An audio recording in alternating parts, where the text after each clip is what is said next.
Good evening. I am Jim Downs. I am the director of the program in African American history here at the Library Company of Philadelphia. Before I introduce our outstanding speaker tonight, I just wanted to say a word about the Library Company of Philadelphia for those of you who don't know it and don't know about the program in African American history. Founded in 1731 by Ben Franklin, the Library Company of Philadelphia is an excellent archive of research for resources in early American history, African American history, women's history, the history of the economy, among other topics.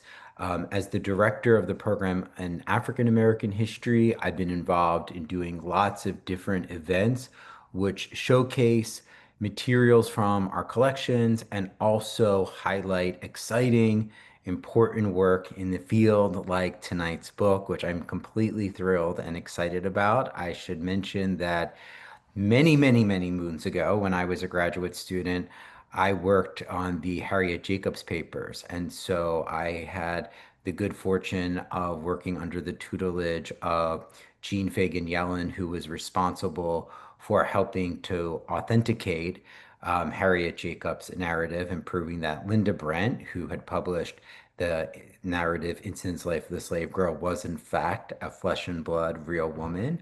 But she had to publish the story under a pseudonym because she had escaped from slavery and her owner was still on the hunt for her. So it was a real thrill when I saw the publication of this book and the rediscovery of of the Jacobs story. So we're totally thrilled to have Jonathan Schroeder here tonight to talk to us about this project. One of the benefits of the Fireside Chats is that it offers us a chance to really expand our audience nationally and even internationally. So we're thrilled to all of the participants who are coming in and learning about Jonathan. I'm going to do an intro, but just in terms of the run of the show, Jonathan's going to speak and talk a little about his research, and then we're going to open it up for Q&A, and we hope that you have comments and questions and reactions to the book. Uh, Jonathan Schroeder is a historian, literary critic, and a lecturer at the Rhode Island School of Design. He's currently a fellow at the prestigious Harvard Radcliffe Institute. In 2016, shortly after receiving his PhD from the University of Chicago, he rediscovered John Swanson Jacobs' lost autobiographical slave narrative, The United States Governed by 6,000 Despots, a true story of slavery in an Australian archive. I should just mention really quickly, I remember working with Jean and her knowing that he was in Australia and trying to find any clues about him being there. So I think so. As soon as this came, and we had known about the narrative, but this is just so important to solidify that. Um, he republished this narrative with the University of Chicago Press in 2024, and it really caused a major earthquake in literary and historical studies of Black history in particular. It was profiled by Jenny Schuessler in the New York Times. It was featured in All Things Considered, the Boston Globes, PBS. It was basically everywhere. It was really exciting. It's the winner of the Ansfield Wolf Book Award for nonfiction, given to works that best advance our understanding of racism and the appreciation of the diversity of human cultures. His edition returns this incredible narrative to America after 169 years and is accompanied by the first full-length biography of Jacobs, Globe Circling Brother, No Longer Yours, The Lives of John Swanson Jacobs. Schroeder is also the co-editor of Ahab Unbound and the Materialist Turn, which is published by Minnesota. He's the co-founder of the Congress of the Birds, a wildlife rehabilitation center that annually rescues, rehabilitates, and releases more than 2,000 native and migratory birds, a recipient of long-term fellowships from the NEH, the John Carter Brown, the American Antiquarian Society. He's currently starting a full-scale biography of the Jacobs family, which would be totally great because we need to know more about Louisa. And we have stuff about Louisa, who's mentioned as Lulu in our collections here, in our family collections. Um, and he's also editing Laurent Berlant, A Reader with Duke, and completing Prisoners of Loss, An Atlantic History of Nostalgia, which is with Harvard. So, with no further ado, I hand it over to Professor Schroeder. Thank you, Jem, for that great intro. And it's exciting to be virtually back at the library company because it was actually the first fellowship that I got in which I began working on this book, which is to say I had no idea what I was doing for the couple of weeks that I was at the library company, but I did not tell anyone that. I'm also delighted to be here to speak about John Jacobs's life and autobiography. I'm going to share my screen and get into a little PowerPoint. Um, and as Jim mentioned, John Jacobs's words were lost and completely unknown in America for 169 years until they were brought back here in 2024. So really what that means is that we're still in kind of the first wave of figuring out what is the legacy that John Jacobs has left behind? What is the legacy of a revolutionary Black abolitionist who also left America behind in 1850 to, in his words, breathe the free air of another land and die a man and not a chattel? Jacobs's autobiography and the lives he lived that didn't make it into the pages of his autobiography are powerful sites of counter-memory that we need to recall today.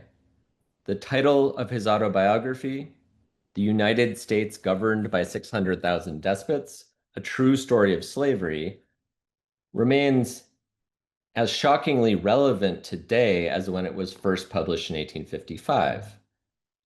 This is a text that does not succumb to political disappointment and despair, but trains us to challenge this nation's authoritarian history, because our current authoritarianism is not wholly new.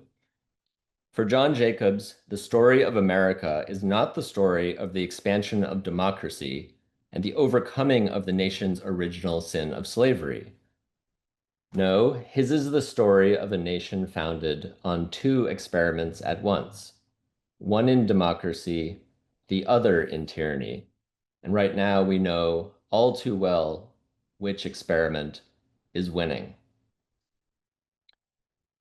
So I stumbled upon this work in an Australian archive in 2016, and I'll talk a little bit more about the discovery midway through the talk.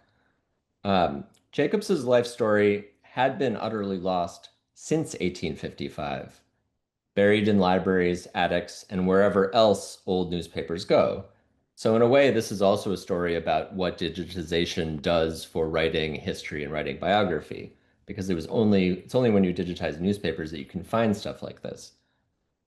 As an Americanist, I immediately recognized the importance of this discovery. For John Jacobs was the brother of Harriet Jacobs and an ally and friend of Frederick Douglass, the two most important Black writers of the 19th century, and the authors of the most widely read and studied narratives today, Incidents in the Life of a Slave Girl, written by herself, and the narrative of the life of Frederick Douglass, an American slave. Many of you here have read these works. However, even if you haven't, you've likely encountered their influence. And in the case of Harriet's autobiography informs works by authors and artists including Toni Morrison, N.K. Jemisin, Colson Whitehead, Simone Lee, Glenn Ligon, and Torquay Dyson, among others. Douglass and Harriet Jacobs's narratives have emerged over the past half century as radiant objects for understanding men's and women's lives under slavery, the problems awaiting African Americans afterwards, and the potential of Black lives to thrive against the odds.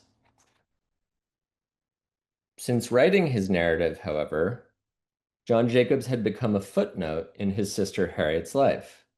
And when Jim said in the introduction that we've known about his narrative, in fact, the narrative that we've known about is a Baudelarized or effectively censored version that in which the United States governed by 600,000 despots, a true story of slavery, was republished in a London middlebrow magazine, and the editors struck out that title that does not sound like an autobiographical title, but a polemic or a political treatise, and they retitled it A True Tale of Slavery. And in a way, and in many ways, this is why John Jacobs became a footnote in Harriet's life. However, during his own life, he once stood side by side with some of the most important and daring transatlantic abolitionists of the day, William and Ellen Craft, Martin Delany, William Lloyd Garrison, George Thompson, Sarah Parker Remond, Frederick Douglass, and many others. And he once led a daring life outside America that we have precious few opportunities to learn about. For John Jacobs was not only Harriet Jacobs's brother and Frederick Douglass's ally, he was also remarkable in his own right, a self-emancipated slave and a transatlantic abolitionist, a sailor on 5 oceans and resident of 4 continents. John Jacobs was an African ex-American who chose to become a citizen of the world rather than remain in a nation that had enslaved 6 generations of his family.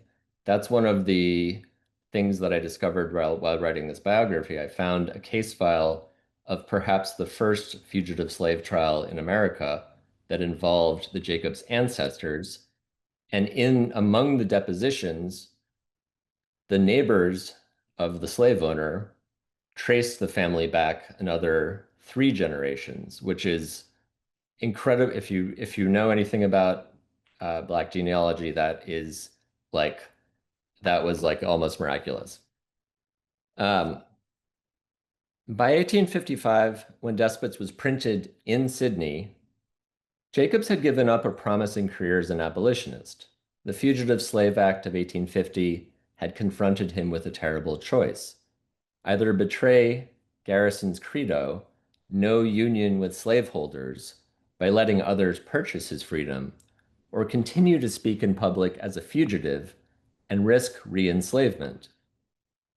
He instead found a third way, falling back on the one trade that he knew would take men of color like him, the sea.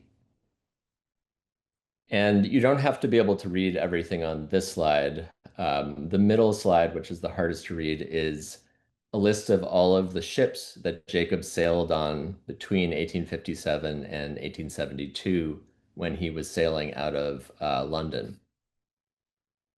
Raised on the waterways of North Carolina, Jacob spent 17 out of his 33 years of post-slavery life at sea. And by that, I mean sleeping on the water.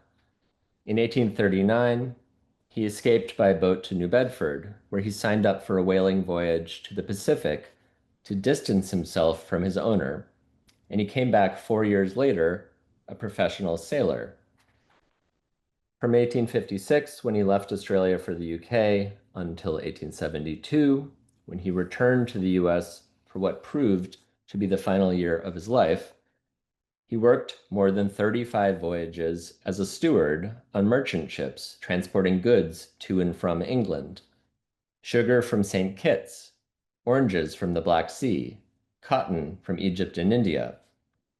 He was also working on these ships that were shipping cotton during the Civil War, when England was deciding who was going to be their future supplier of cotton, the Deep South or these other colonies. He was shipwrecked off the coast of Egypt, nearly re-enslaved when he found himself on a Liverpool ship that planned to run the Union blockade for Charleston. They were running guns into Charleston, and they actually lied about their destination, when they left Liverpool. And Jacobs actually went before a pro-Confederate court in the Bahamas and successfully pleaded his own case and won, and was discharged from the ship before it would go into Charleston, which was a place where um, any seaman of color, free or enslaved, did not want to go. He even sailed, sorry, um, he helped complete the transatlantic telegraph line. He even sailed a gunboat to Bangkok as a gift for the new King of Siam, now best remembered as the King in The King and I. On average, he spent about 10 months at sea and 2 in London. And so these incidents in his life would seem to be something out of, more recently, we would say something like Forrest Gump, but more classically, we would say this is like a character from a historical novel. This is a seemingly average person who is caught up in world historical events, but the good historical novel shows that actually ordinary people are the people that are doing things that are making these events happen, even if they don't get remembered in the typical ways of writing history. And so, if these incidents in his life suggest why I decided to write a biography of John Jacobs to accompany his autobiography, his own words constitute the strongest proof of who he was and what he stood for. For John Jacobs wrote and spoke fearlessly. In fact, Despot speaks truth to power in ways that few Black Americans, save Frederick Douglass, have ever been able to do. And that's not because others were not capable of saying these things, but rather that there are certain restraints on what can be said within America. And if we look at just the example of Douglass, one thing this project has taught me is that when Douglass is writing from Rochester, he's writing from a border town, and it would be very easy for him to, if trouble arose, go to Canada in an hour. It would be easy to cross the border for him. And so that allows him to say more than he would say if he were more landlocked within the US. I view John Jacobs as a radical truth teller, what the ancient Greeks called a parrhesiast, a person who has the courage to tell the truth, all the while knowing the risks involved in doing so. For Jacobs, violence was the most obvious of these risks, but less obvious was the possibility that by telling the truth, he exposed himself to the psychic blow of finding out that most US citizens did not want to imagine a nation that included him. It is just such a manner of speaking truth to power that I believe both John and Harriet Jacobs learned from Frederick Douglass and fellow abolitionists when they all lived in Rochester in the late 1840s. And that is also a question that the rediscovery of John Jacobs's narrative, which is uncensored and unfiltered, that there is no white abolitionist who's supervising what can and can't go to print.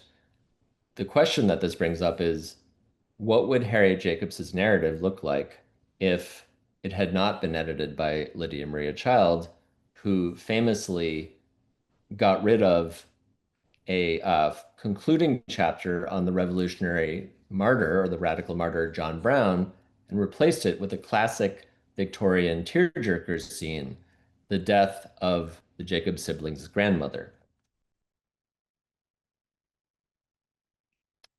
As a former slave, John Jacobs refuses to depict the way that slavery dehumanized him.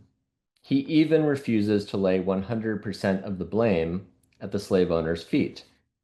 Not only does his autobiography zero in on the stark injustice of owning humans, but he does so for a higher end, to prove that slavery and racial caste are written into the conceptual bedrock of the American Republic, starting with the Constitution, which he calls the bulwark of American slavery. The slave's life is a lingering death, he writes, and not simply because 600,000 legalized robbers operate a violent abusive system of labor exploitation, but because American law permits them to do so. And since the law is the will of the people, a mirror to reflect a nation's character, these are Jacobs's words, he holds all American citizens, South and North, accountable for writing despotism, absolute rule over an unfree people, into a democratic charter.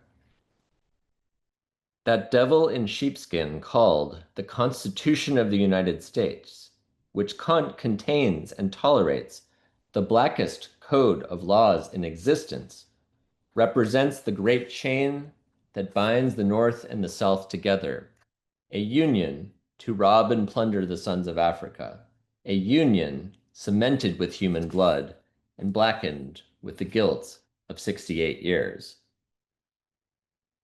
In taking to heart the radical abolitionist position that the transformation of the US from a slave state into a free society could not be achieved through politics within the Union, Jacobs decided to pursue politics without the Union. Writing from beyond the reach of American law and outside the heavy hand of the white abolitionist editor, he demonstrates the potential of unfiltered, uncensored, unapologetic Black writing to speak these truths. If the American flag is to be planted on the altar of freedom, then I am ready to be offered on that altar if I am wanted, he writes from London at the outbreak of the Civil War. But if it must wave over the slave with his chains and fetters clanking, let me breathe the free air of another land and die a man and not a chattel. The recovery of this remarkable text gives us an unprecedented chance to understand how, outside US law and humanitarian authority, African Americans reconfigured the relationship between liberty and truth. The rediscovery of this lost autobiography represents our first opportunity to reckon with John Swanson Jacobs. Beyond American power, Jacobs speaks truth to American power in a life story built on the conviction that words can ring so true as to build new worlds. And in letters to Douglass, he often signs off the letter by writing, "Yours for the truth." With a constitution and union like this, he writes, what hope of freedom is there left for the slave? When shown your oppressive laws, you point us to the Congress of the United States, as if something could be done there. What has Congress ever done for freedom? Lately, Congress has raised similar questions. He continues, give me liberty with a cannibal rather than slavery with a professed Christian. No man should hold unlimited power over his fellow man. When I discovered this autobiography, however, I obviously wasn't looking for it, otherwise I would have known it existed. I was working on a book on the history of nostalgia, which I'm actually returning to this year, finally, during my Radcliffe year.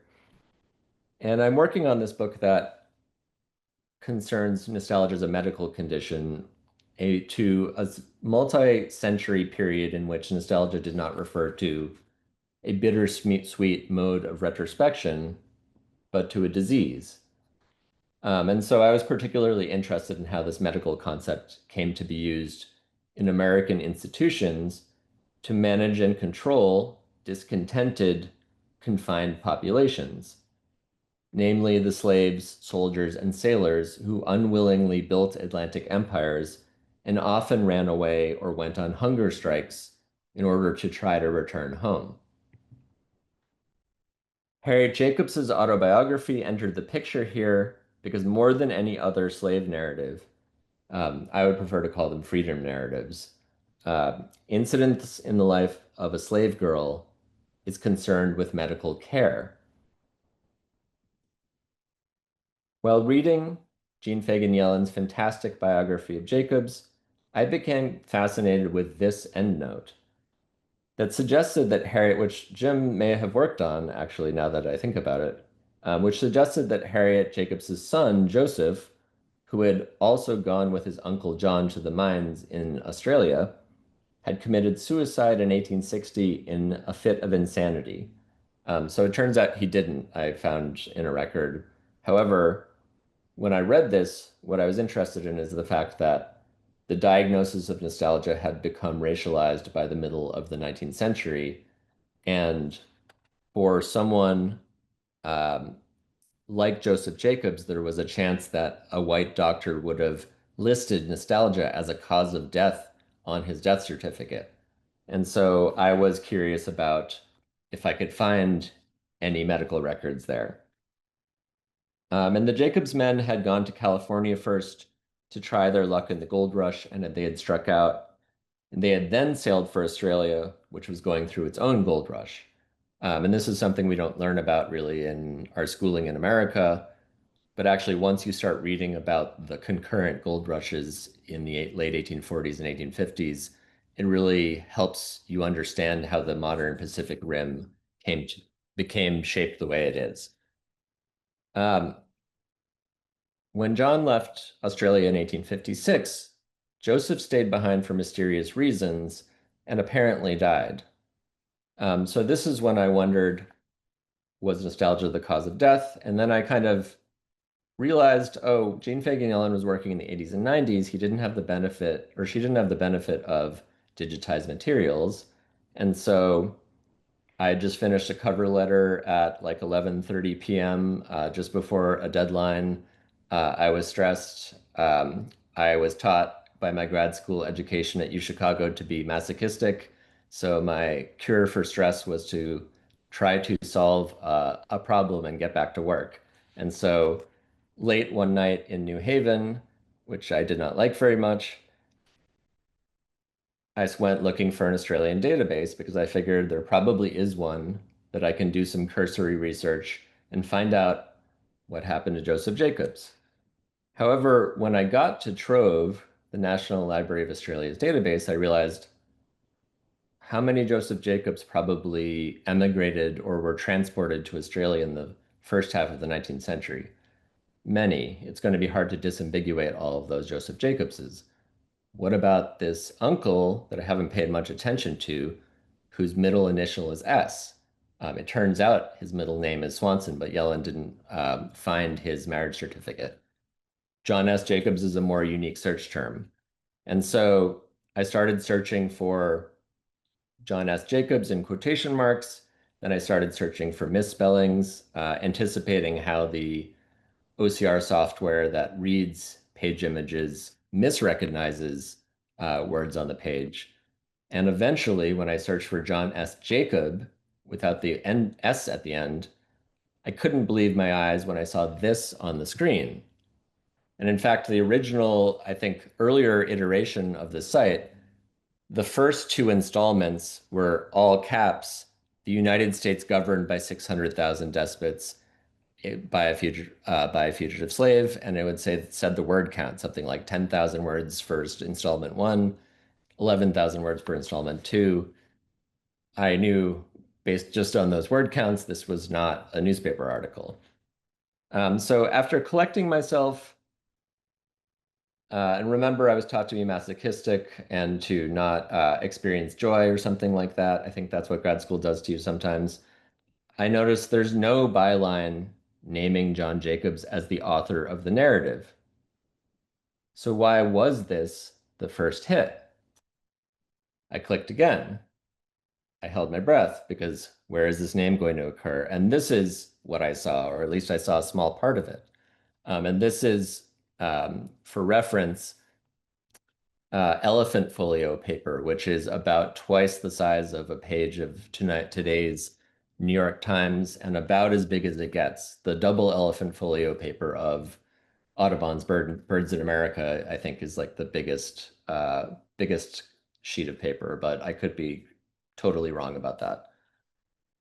So as I scrolled through the first installment, which you see on the left, names I knew from Harriet's biography flew by, but not John's name. But that's important because Lydia Maria Child's edits to incidents replaced all of the historical names with pseudonyms.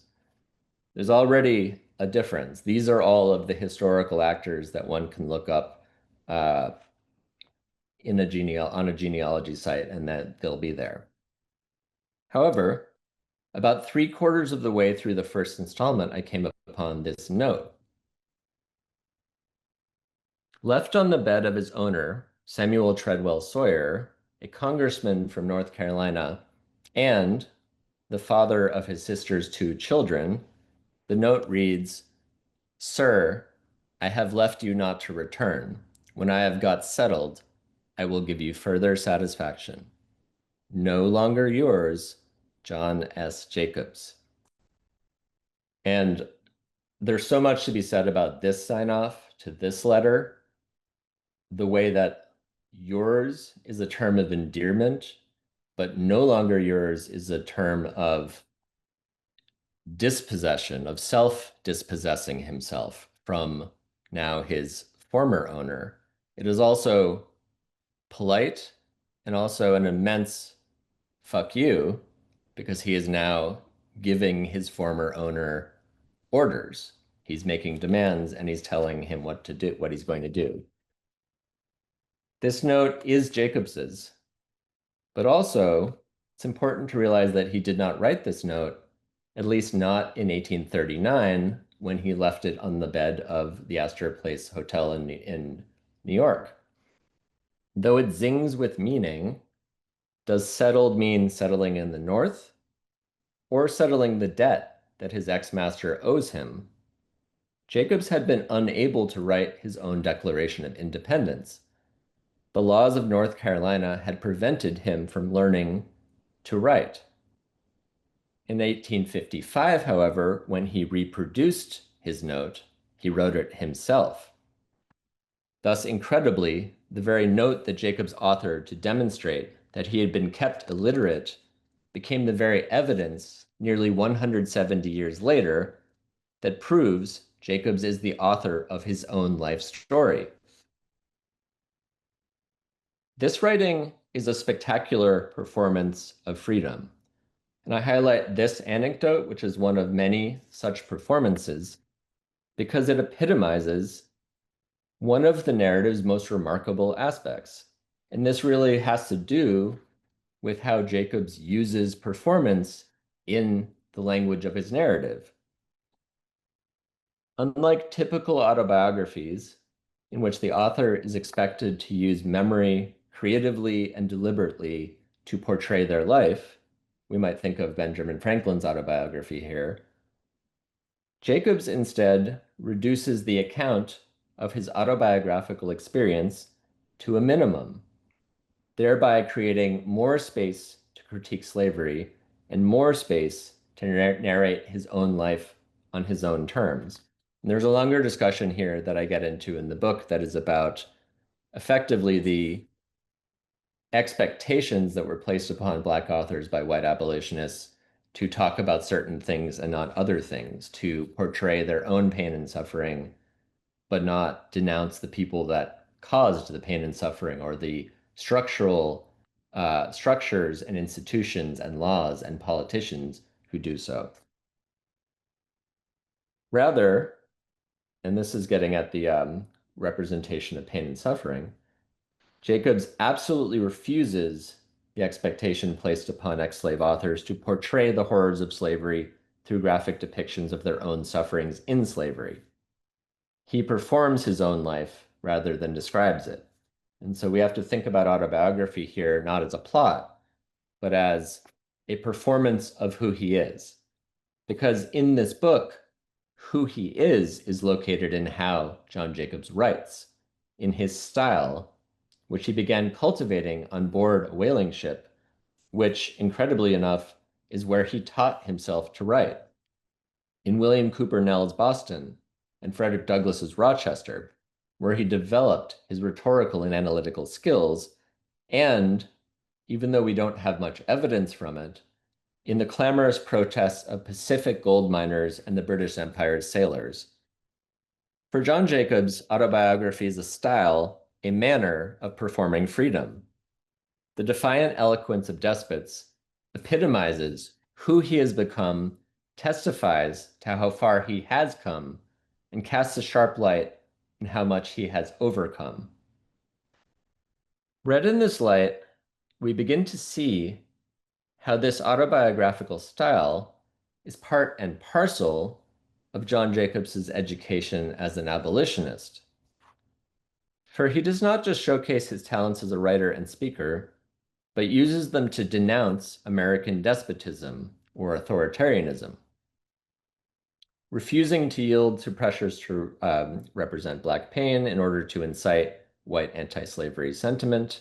We might think of here of James Baldwin's uh, description of this kind of sentimentality, the Uncle Tom's Cabin sentimentality, as the ostentatious parading of false emotion, which produces kind of crocodile tears that don't lead to actual structural change.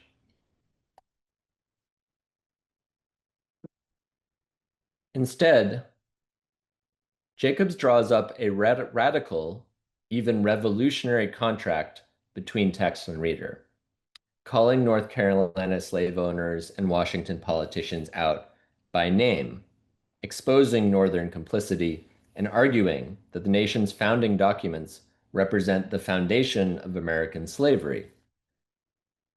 If slave owners can be considered an evil, he writes, they are a necessary evil, and you can only remove the evil by removing the cause.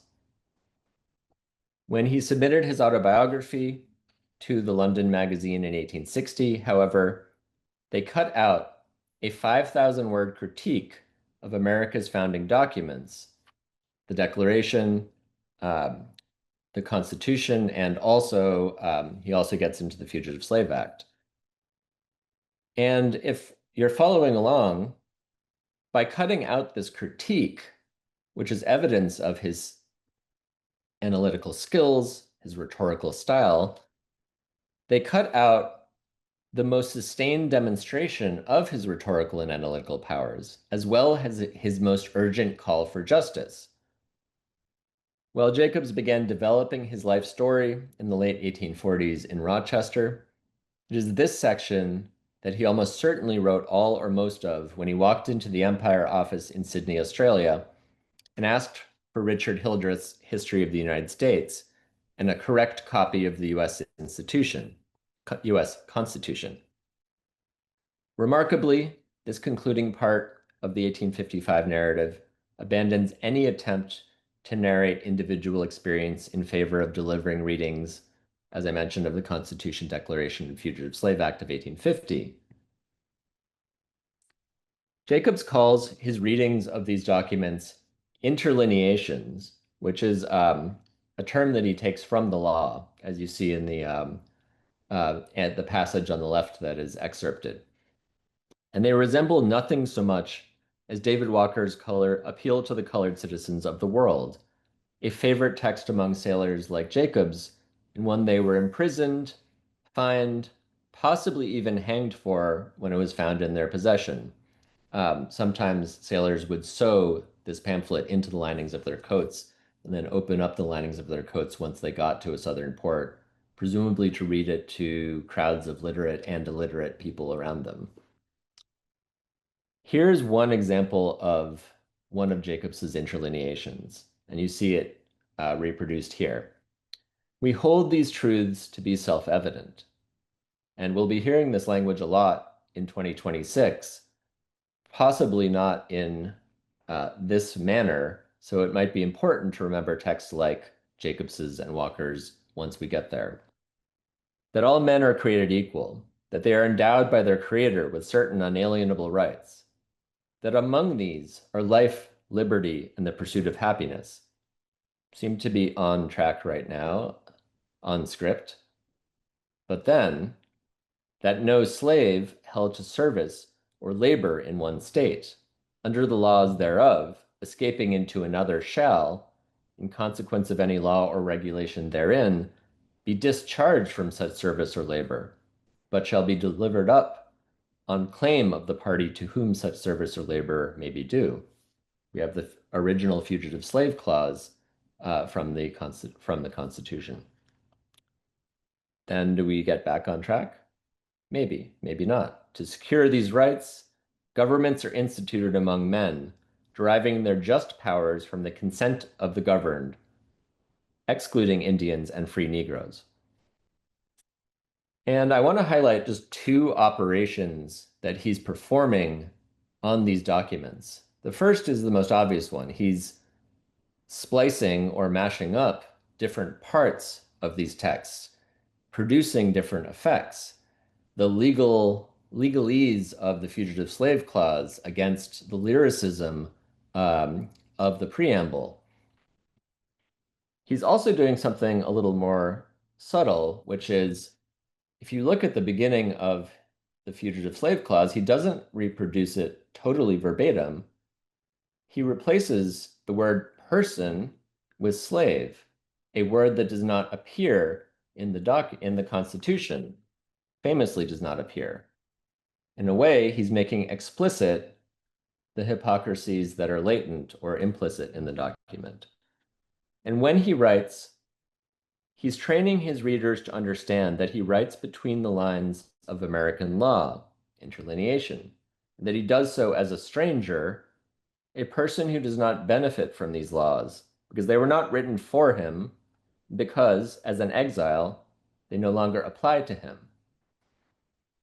From outside America, John Jacobs writes back against the nation that had made it impossible for him to live freely within it, that had enslaved him in the South, refused him life, liberty, and the pursuit of happiness in the North, and after 1850, destroyed any hopes he may have harbored that he would be able to live autonomously as a sovereign individual in America.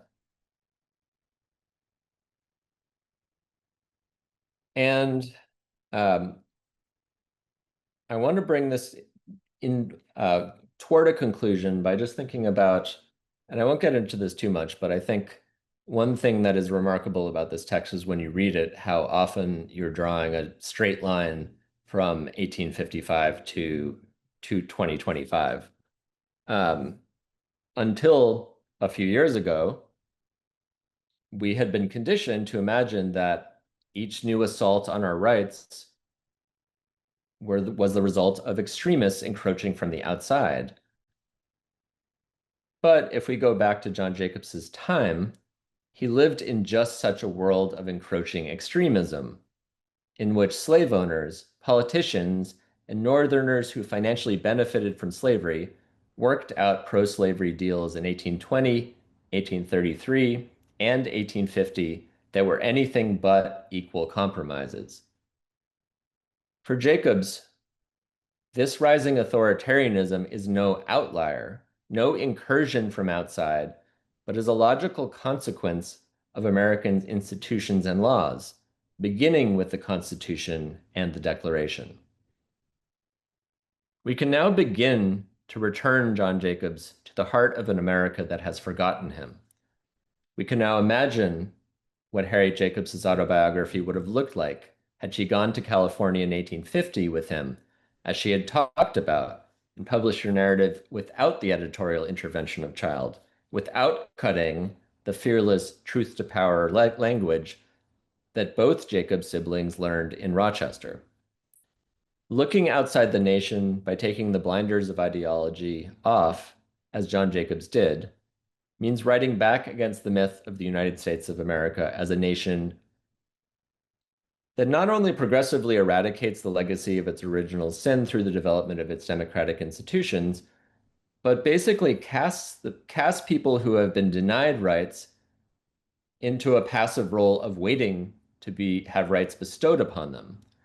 And his text is an example of people who actively chose not to wait for rights that were not going to come to them, but to leave the country and breathe the free air of another land, or find a free land where they could breathe that air. Perhaps as the real possibility of democracy dying in darkness, well, we've already seen what happened to the Washington Post, but while it seems to be at our doorstep, The words of despots have taken on a new urgency as we work to figure out what can be done. I'll end by reciting John Jacobs's final words in Despots, because this is his text and this is his life. In conclusion, let me say that the experience of the past, the present feeling, and above all this, the promise of God, assure me that the oppressor's rod shall be broken. But how it is to be done has been the question among our friends for years.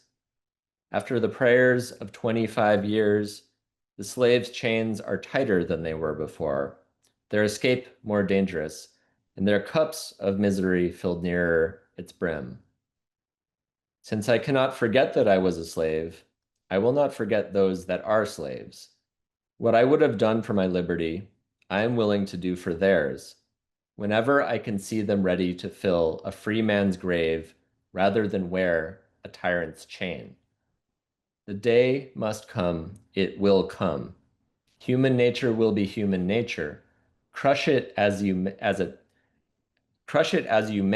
it changes not. But woe to that country where the Son of Liberty has to rise up out of a sea of blood. When I have thought of all that would pain the eye, sicken the heart, and make us turn our backs to the scene and weep, I then think of the oppressed struggling with their oppressors and have a scene more horrible still. But I must drop this subject. I do not like to think of the past, nor look to the future of wrongs like these. God save us from the blood of the innocent. I ask nothing more. Thank you. Excellent. Thank you so much. This was really riveting, very compelling, and so well done. I mean, I'm really impressed. So I'm going to open for questions. You can just go to the Q&A function at the bottom of the screen. We have time for a few. As we're waiting for people to draft their questions, could you just go back to this piece about the fugitive slave case where the Jacobs ancestors were part of this? I had no idea. This is another fascinating find. Yeah. Um, yeah, I think this was a crazy find, and it actually is the reason why I decided early on that I wanted to write a bigger biography, because there proved to be so much archival evidence around this 1790s trial that it threatened to overwhelm the rest of the biography of John Jacobs. Um, what I found is that their Harriet and John's great-grandparents on their father's side, their father who taught John Jacobs to hate slavery but forgot to teach him how to conceal his hatred, these great-grandparents, um, they let me see how they did this. So the father escaped in 1791. He went up to New Bedford. He found work with the Quaker industrialists who ran the whaling industry there.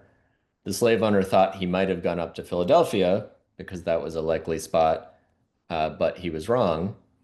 And then the next year, the father, whose name is Jack Cotton, sailed back south, and he actually brought his entire family. He brought his wife and his five children, um, stowed them away on a Quaker captained ship that was from Dartmouth, Massachusetts, and they sailed north to New Bedford. And then over the next 4 or 5 years, basically they moved back and forth between Massachusetts and Rhode Island's state lines.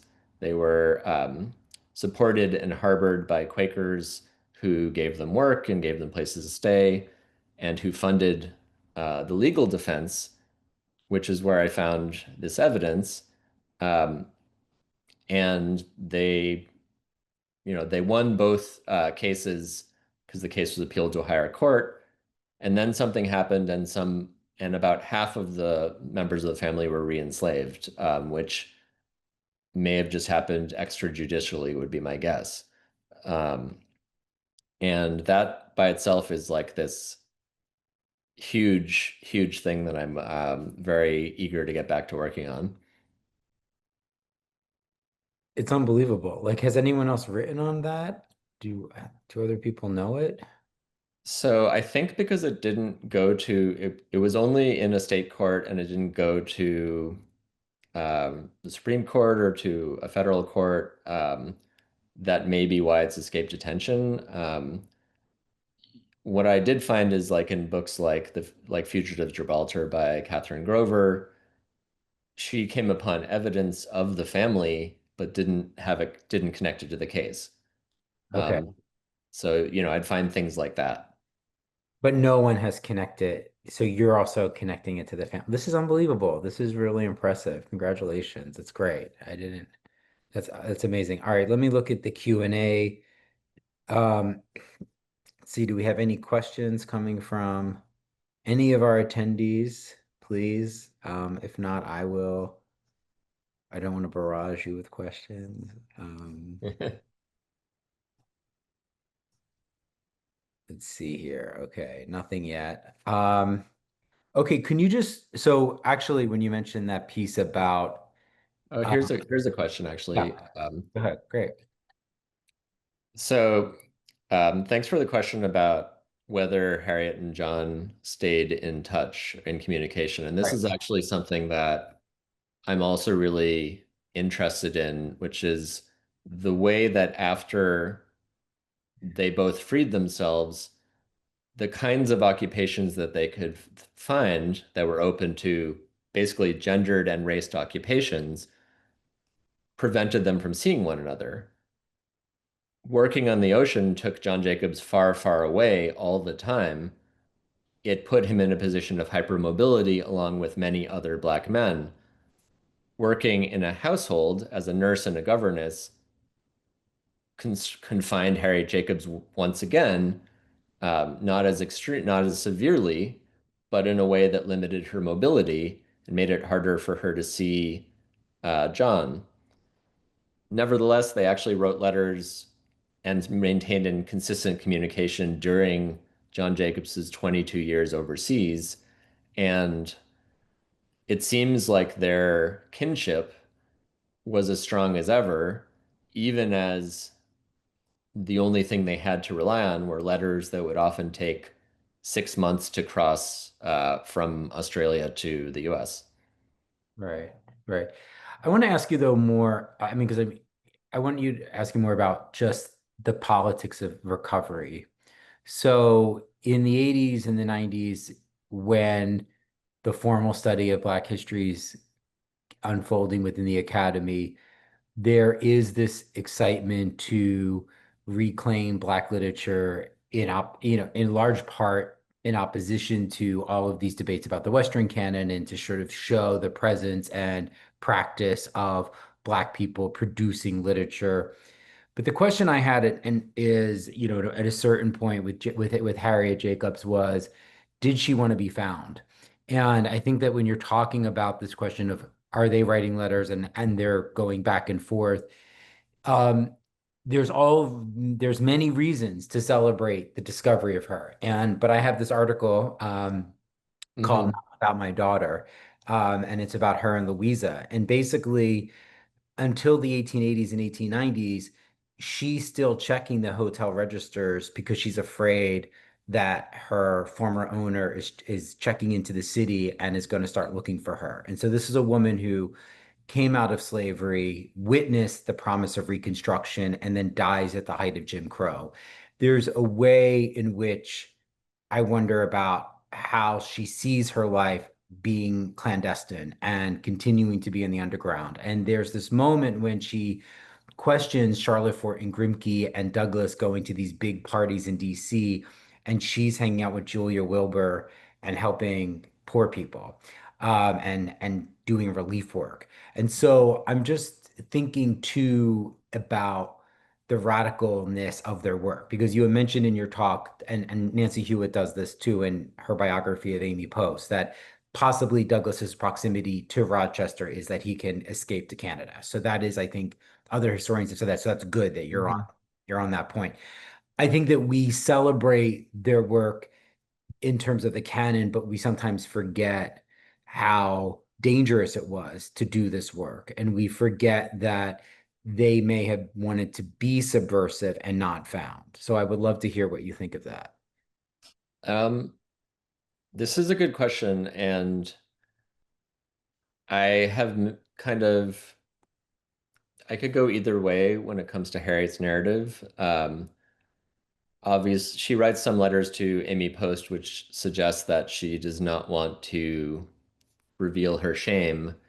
And in fact, within the narrative, there's this kind of origin story of how she started telling her life story, which is that she had to reveal it to her daughter, Louisa, and in around 1848, 1849, and had to figure out how to do this. This was a delicate and tender subject that would be require a lot of care, especially for how it landed on her, even though Louisa turned out to act like she had already heard it all. Um, at the same time, Harriet Jacobs did propose in about 1853 when she was approaching Harriet Beecher Stowe to write an introduction to her autobiography. She proposed an illustrated edition of her narrative, which would be the opposite of staying hidden. That this would, and she actually wrote someone in Rochester and asked for a daguerreotype of John Jacobs, which was in the hands of Frederick Douglass's wife, Anna Murray's sister. Um, I don't know where that daguerreotype is. If I could find that, that would be incredible. Mm. Uh, but these are the kinds of things that keep you going. Um, so yeah, I'm not sure. I think I would say she probably wanted to I'd say that the sort of account of her trying to hide this thing that happened to her is somewhat exaggerated. That would be my hunch, but it's also something I'd have to look more into. And also to expand Teza or Tiza, if sorry if I'm not mispronouncing your name, they not only stayed in touch, but it seems like John Jacobs tried to help Harriet Jacobs get Incidents in the Life of a Slave Girl published.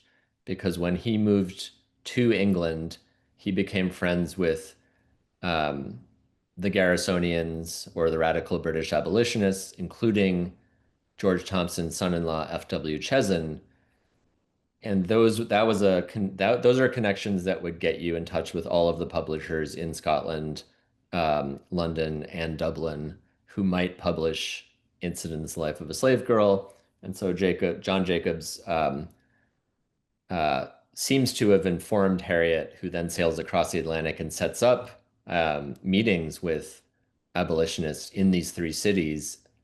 And the abolitionists in Ireland, Richard and Hannah Webb, say that the rhetoric is too high flown and that it would be too much work, and they'd reject the narrative. And they say she was a very interesting and sophisticated and nuanced person, but we can't do it.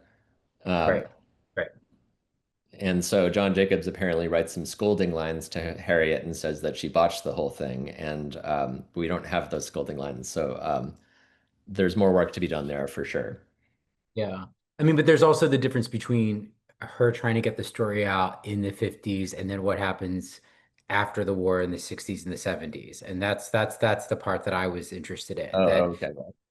when she's even writing for the Black press, she's using Linda Brent, she's using the hybrid Linda Jacobs, so that she's not, and I think it's just important to sort of think about how the abolitionists were so maligned, and that they're not celebrated really until later in the 20th century. I mean, they're still maligned within the historiography in the early to the mid 20th century. So I think it just I'm trying to put a fine point on the sort of politicalness of this work. And then the fact that Jean, and this is I will leave on this note, Jean couldn't identify Louisa. So here's a woman that is obviously the daughter of this very prolific person, and yet we have one image, and Jean wasn't I mean, and people say that it's Louisa, but she wasn't 1,000% certain it is Louisa. Um, and so what does it mean that Louisa is not necessarily out there. And also, by the way, the Douglas children distance themselves from Douglas at this Mhm. point too, because he's become a problematic figure in what you're describing as, but by writing these critiques, he's become this figure where people are questioning him, not within the Black community, but otherwise. So anyway, there's a lot there. Yeah. Jonathan, I could talk to you forever. I'm just going to end by saying two quick notes. First, I'm in the very early stages of organizing a sequel to our Black Philadelphia conference, which was a success last February. We're going to do it again this February in conjunction with APS. We'd love to bring you in person so you can reach a broader audience and just do what you did just with that text at the end. Just that's it. And then the second, for all of our attendees, we have an in-person event coming up in October. I think it's October 20. I'm going to get the date right. If Grace, if you're on, you can just confirm. It's October 23rd. It's on our events page. But It's the it's on 21st. the 21st. Okay, so it's on Jim, Tuesday, October before we 20th. conclude, Yes. can I Yeah. do like a quick hit run of just like one or two sentence answers of some of the questions in the Q&A? Yeah. Why am I not seeing them? Oh my gosh, there's It's 10 questions. Oh my gosh, yeah, I'm it's oh under wait, Q&A, not oh my chat. gosh, I'm looking under chat. Okay, so this is the reason why I should fail Zoom. Okay, I'm talking too much. Uh, Apologies. Please answer these questions. Yes, answer all of them. so My here's apologies. an anonymous question, which is, do we think we can find more of these stories? And I already found a 14 chapter narrative that was published in a women's magazine in England. So I would say definitely the answer is yes. Celeste Marie Bernier and Anna Rose Murray published a very expensive volume of 18 narratives that they found, mostly on the British Newspaper Archive website, which is unfortunately a subscription. So definitely this will come up. Katie, your question. I think one of the wonderful things about biography is that your expectations are thwarted when you do this kind of research. So the kinds of political activism you find in the past is maybe not what you'd expect. And to think about how that would inform the present is something that I still need to think more of. And it sounds like we can have a conversation about this because um,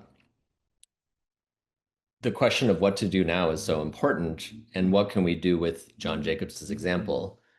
Um, Adrienne, it's interesting that William Cooper Nell wrote a book called The Colored Patriots of the American Revolution, in that he shared similar politics. Um, and there is this kind of question that is represented maybe by Douglass and John Jacobs, which is, do we see the Constitution as a document where we have hope that the political institutions can be rehabilitated from within the terms of the document? And that's kind of the debate that rages across the 1840s between Garrison and Douglass. Anonymous question. We didn't get to talk about how my status as a white author or biographer and editor is something that I really spent a lot of time taking account of. And in fact, like I've wanted to get these questions more, and I found that like there are too many softball questions in Q&As. But the short answer is I took inspiration from Toni Morrison and other Black writers coming out of the Black arts movement in the 60s, for whom these 19th century narratives, they recognized the constraints they were written under, and in opposition to the white abolitionists of the 19th century who placed limitations on expression, they sought to supplement a world like Harriet Jacobs's, not to supervise it. They sought to build out the world that could not have been described in the 19th century and yet was a part of the life of someone like Harriet Jacobs or John Jacobs. And we might say here that freedom narratives almost always start at birth and end with the moment of achieving freedom or qualified freedom. Ancestors are off the table, genealogy is off the table. Why is that? It's probably because of these limitations. Um, and then the final question, how do you compare the narrative that John Jacobs provides versus the narratives of other emancipated enslaved people of the era? Um, I think the comparison between the British version of despots and the Australian version starts to get us there. That sentimental humanitarianism exerted a giant influence over narratives that were published um, in the US and the UK, and a belief that playing upon the true feeling of people would lead to structural change. Also, and doing so by representing pain also um, is something that most narratives do, even though it's such a vexed and complicated thing where a person has to reanimate their own dehumanization and objectification in order to prove one, that they are a human, and two, that this system of dehumanization should be abolished. Um, and in that regard, I think that's a big difference. Also, I'll end with John Jacob or with Frederick Douglass's famous quote. He confronts John Collins in 1841 and says, "I'm tired of telling my life story day in, night out. I want to denounce slavery." And Collins replies and said, "Just give us the facts. We'll take care of the philosophy." The name, the United States governed by 600,000 despots, is the philosophy. It is what abolitionists generally tried to prevent Black authors from writing. It is the title of a polemical tract like The Unconstitutionality of Slavery by Lysander Spooner, or any of the tracts that white abolitionists published at the time. And it is also an autobiography. Um, and thank you. Thank you for all these questions. I know that this was like very staccato ending, but I appreciate it. And thanks for coming to the talk. Thank you so much. We really appreciate it. My apologies for not seeing the questions before. All right. Have a great night, and we will see you all later. Thank you. Night, everyone.